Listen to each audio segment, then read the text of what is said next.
শঙ্কর মাছ রান্না হবে। এই যে শঙ্কর মাছ গরম জল দিয়ে ধুয়ে নিয়েছি, কিছু সবজি দিব না। এখানে আছে একটু আদা, জিরা, লঙ্কা আর একটা দুটো কোয়া রসুনের।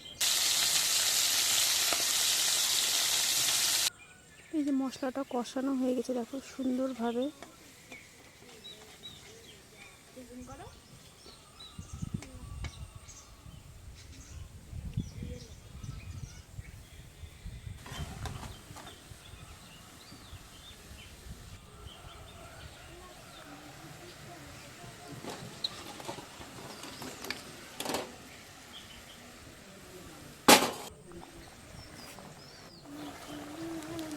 লাস্টে যে গরম মশলাটা দিয়ে দিচ্ছি।